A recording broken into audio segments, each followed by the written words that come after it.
Sí, doctora.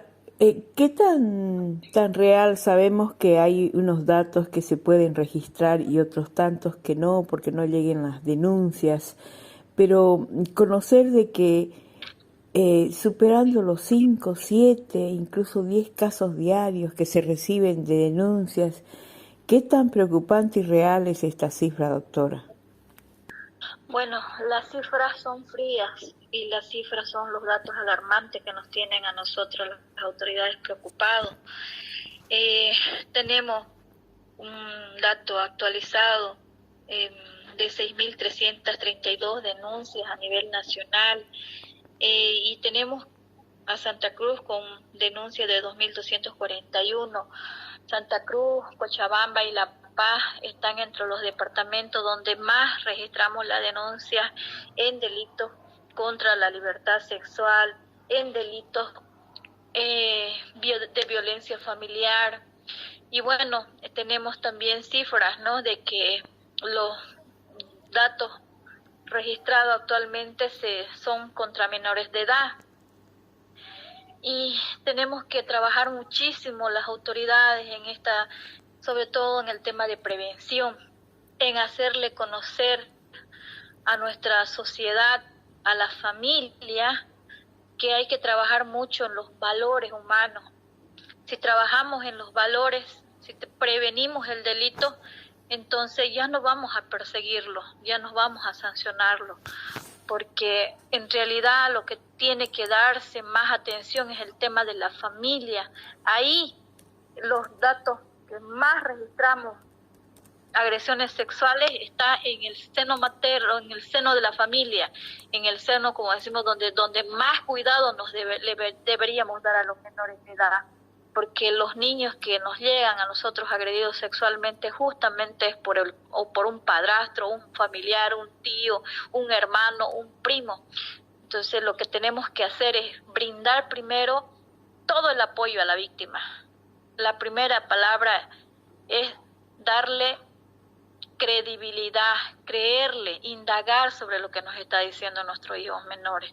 Y si nosotros le damos la confianza, ya podemos avanzar en el siguiente paso, que es realizar una denuncia, porque no nos olvidemos que estos delitos contra la libertad sexual contra los menores son pues delitos que se hacen a escondidas, donde el más vulnerable, el que no puede defenderse, es el que justamente es atacado por estos delitos en contra de la libertad sexual. Entonces lo que tenemos que hacer es darle confianza a los menores, saber dónde están, saber quiénes son sus amigos, y de ahí conocer las instituciones que nos protegen. En estos casos está, por ejemplo, dónde denunciar, cómo realizar una denuncia. Esos son los primeros pasos cuando ocurre un delito contra la libertad sexual o un delito de violencia familiar o otros delitos que nosotros vemos en nuestra unidad especializada en razón de género. También es la trata y tráfico de personas. Entonces, todos estos delitos emergentes de la ley 348 existe una ruta crítica, y es justamente la ruta crítica de atención a las víctimas. Cómo denunciar, dónde denunciar, eso tiene que saberlo nuestra sociedad y poder socializarlo Cuando también. suceden estos casos, en las experiencias que ustedes tienen como fiscales, ¿cuál es la mayor traba que se tiene a la hora de denunciar? Estas niñas sufren de una presión, de una amenaza. ¿Qué es lo más notorio para que la víctima, o en este caso un adulto que les acompaña, se animen a acercarse y denunciar la violación? Bueno, primero hay que hacer el acompañamiento a la víctima. Dentro del acompañamiento a la víctima, ¿qué es lo más difícil para ella? El poder denunciar. No nos olvidemos que cuando un delito de agresión sexual sucede dentro de la familia, en el hogar, lo más difícil es pues tener que denunciar a ese familiar agresor. ¿Por qué? Porque los otros familiares son los que tal vez no nos den la credibilidad como víctimas, y ahí empieza ya una especie de división inclusive entre los familiares, unos que sí creen y otros que dudan de su palabra. En ese sentido, la víctima siempre tiene o a un amigo, a un familiar, o al profesor, o a alguien, puede ser inclusive hasta el pastor de una iglesia, que pueda confiarle, ¿no?, que ha sufrido una agresión sexual. Es lo primero darle la confianza, darle y brindarle la ayuda necesaria en ese momento, para que después uno se acerque a la institución donde denunciar. Ahí ya en el cumplimiento de la ruta crítica de atención a víctimas están 2 instituciones donde hacer nuestra denuncia, en la FELCB y en el Ministerio Público. Ya ahí empieza ya las valoraciones, los requerimientos, la valoración certificado médico forense, porque no nos olvidemos que una agresión sexual tiene que acreditarse con una valoración forense. Y si bueno, y la agresión sexual ha pasado hace ya mucho tiempo, también es acreditada por el médico forense, porque nos dirá que hay un desgarro antiguo.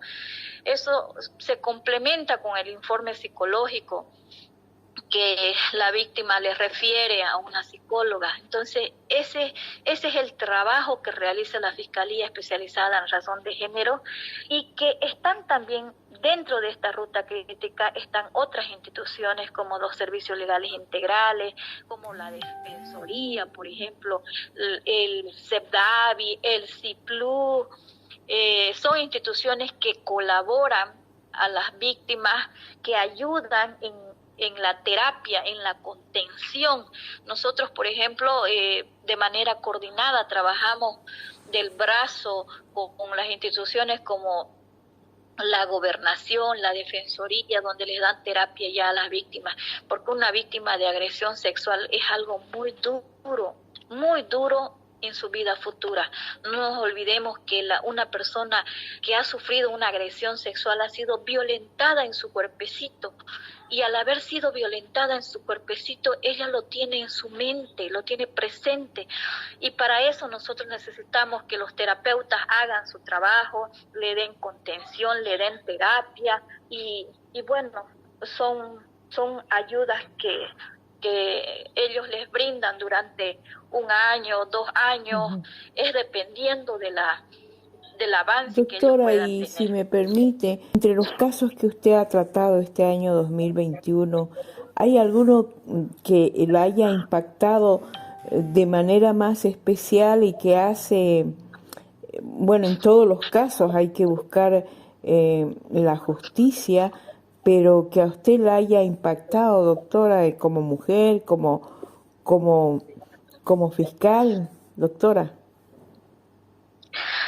Ay, durante estos años que llevo como fiscal en esta unidad,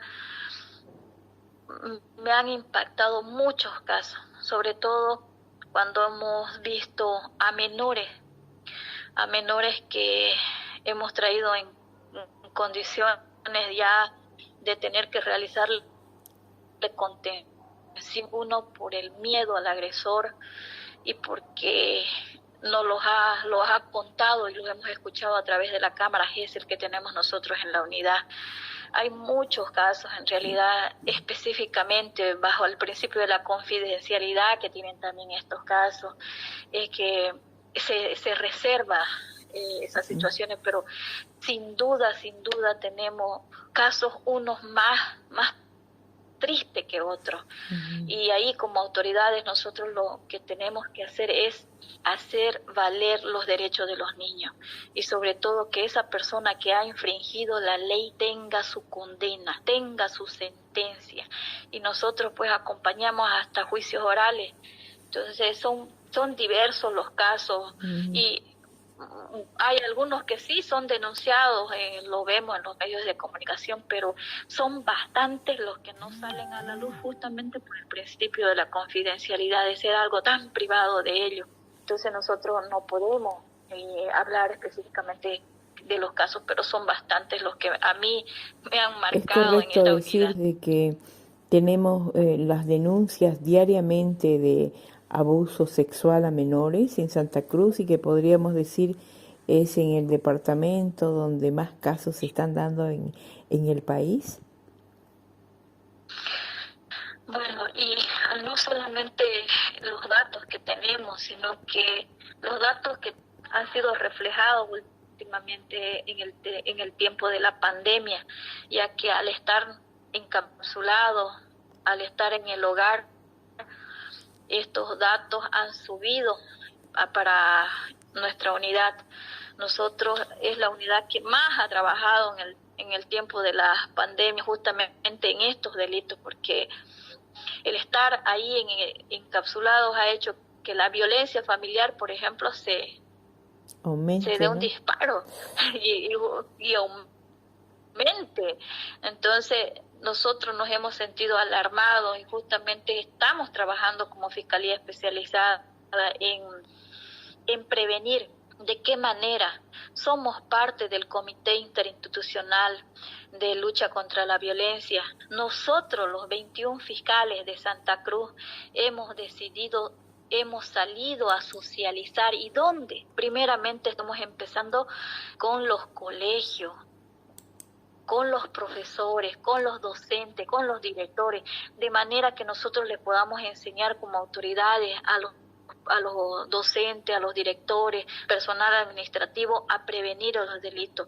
Y una vez si ya el delito se ha consolidado, el delito se ha dado, ¿dónde denunciarlo? Eso se llama la ruta crítica. Y eso actualmente hemos socializado en la villa, en el Plan 3000, donde sabemos que ahí tenemos un índice elevado de delitos contra la libertad sexual altos. Entonces hemos empezado justamente por esto distrito. La pandemia nos ha quitado esa situación de seguir adelante con la socialización. Hemos estado también en La Guardia, hemos estado en Montero, en Yapacaní, y vamos a seguir porque a cabeza del Tribunal Departamental, jueces, fiscales, hemos decidido trabajar en prevención, y lo que tienen que hacer aquí las autoridades es darle más recursos para que nosotros se consolide en realidad, las instituciones puedan tener recursos humanos de poder desplegar y socializar la ley. Nosotros, como le digo, somos 21 fiscales y estamos especializados en este área. Y junto con las otras instituciones que componen este comité interinstitucional estamos trabajando en la prevención y lo vamos a seguir haciendo. Yo creo que después de terminar con los distritos y iremos a otros municipios más, lo que queremos es abarcar la mayor capacitación. Como le digo, prevenir después que estemos sancionando, nosotros preferimos es prevenir. Y ahora con esto del COVID se hace más difícil todo ese trabajo, doctora. Hoy se ha conformado un comité de lucha contra la violencia de género.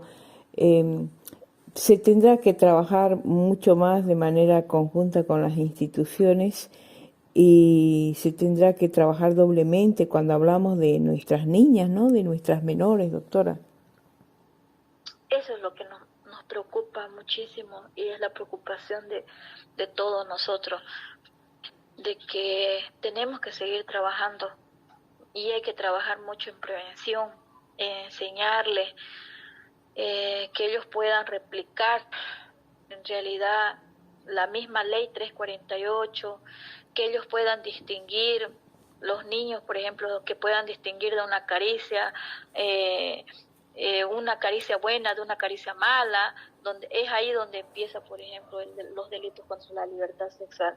Y sobre todo trabajar desde los colegios, las universidades. O sea, es algo muy amplio. Esto tiene que ser estructural para que nosotros logremos lo que en realidad queremos, que es que las personas denuncien si es que se ha dado el delito y de lo contrario lo prevengamos.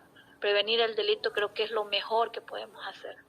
Doctorita, y esperar que las autoridades nos den el acompañamiento necesario, en este caso los gobiernos autónomos, la alcaldía, la gobernación, y que puedan aumentar personal para que nosotros podamos consolidar lo que nosotros esperamos. En la unidad, doctora, ¿ustedes cuántos fiscales son? En nuestra unidad estamos 7 fiscales que vemos todo lo que es el área centro. Ahora en las EPI, que tienen también sus equipos multidisciplinarios, tienen 3 fiscales desplegados. Tal vez es insuficiente, pero nosotros trabajamos, como se dice, 24/7. El delito no tiene horario, entonces nosotros estamos atentos a cualquier situación que pueda ser manifestada por la policía, por ejemplo, porque ellos son los que hacen las acciones directas e inmediatamente nos comunican y nosotros ya estamos viendo la situación de la víctima, dónde está, dónde enviarla. Es un trabajo que se hace coordinado, no es solamente el Ministerio Público, están otras instituciones más, como ya le dije, querida Meche, la Defensoría, es la Gobernación. Esas son las instituciones que nos hacen el acompañamiento y sobre todo nuestro brazo operativo de nosotros, que es la policía, nuestra unidad de FELCB. Doctora, ¿y cómo se va trabajando para que haya una unidad al final que desemboque en la justicia cuando ustedes hacen toda esa investigación y ponen sobre la mesa a los jueces para que juzguen? Debe ser también una etapa muy delicada, muy difícil, ¿no, doctora? Bueno, el juzgamiento tiene que ser con perspectiva de género. El juzgar con perspectiva de género quiere decir ver al más vulnerable. Eso no quiere decir que nos estamos olvidando de los otros derechos, sino que el más vulnerable en este caso es siempre un menor. Y ver con perspectiva de género, ver a la justicia pues con un rostro de mujer y ver el dolor que está pasando a esa víctima y lograr la sentencia que tiene que darse de acuerdo a ley. Eso es lo que nosotros esperamos y tenemos el trabajo también coordinado con los jueces especializados, en este caso en género, en violencia contra la mujer. Nosotros hacemos el trabajo y son los juzgadores que ya de acuerdo a la sana crítica y a la valoración integral de todas las pruebas que se le presenten es que darán la sentencia que corresponde. Claro, es como decía alguna profesional, tenemos todavía un estado muy patriarcal, muy feminicida incluso, y hoy mismo en la conformación de este comité de lucha contra la violencia de género se insistía en eso, ¿no? En en cambiar el chip para que haya una mirada con perspectiva, ¿no? De género, porque eso es fundamental, doctora, a la hora de aplicar justicia también en estos casos. Bueno, desde nuestra primera autoridad, que es nuestro fiscal general, y las diversas capacitaciones que nos están dando con docentes inclusive internacionales, nos están ya cambiando ese chip, en no haber juzgamiento o prejuzgamiento o de poder cuestionar a la víctima, no, sino de poder ayudarla. Y eso justamente es la perspectiva de género, ver desde ese ángulo, desde el ángulo que ella es víctima. Y ahí estamos nosotros, que nuestra policía también tenga el mismo juzgamiento, que vea con perspectiva de género, que vea al más vulnerable. En este caso puede ser una persona menor de edad, puede ser una mujer que vive situación de violencia, una persona adulta mayor. Entonces, darle otro rostro y como le decía, llevar a esta persona que ha infringido la ley, que ha cometido el delito, llevarlo hasta un juicio oral y obtener la sentencia. Doctorita, y esta la última, si me permite, cuando se hace justicia en el caso de violación a una menor, ¿por qué es importante? Por supuesto, también para una mujer adulta, bueno, el delito en cualquier edad es un delito, pero ¿por qué es tan delicado y tan importante hacerle justicia a una menor, dado que todavía tiene un largo camino por recorrer? Porque es importante, uno, porque el Ministerio Público tiene que dar cumplimiento a lo que dice la ley. nosotros hacemos persecución del delito. Uno, ¿y por qué tenemos que hacer justicia? Porque justamente esa persona, ya sea niña, ha sido violentada en su derecho de libertad sexual, el poder elegir. Ese es el derecho que se le ha violentado a esa víctima que ha sido agredida sexualmente. Y si ha sido violentado ese derecho, entonces justamente esta agresión sexual le va a marcar para toda su vida. Y hay que ayudarla, hay que trabajar mucho con esa víctima y bueno,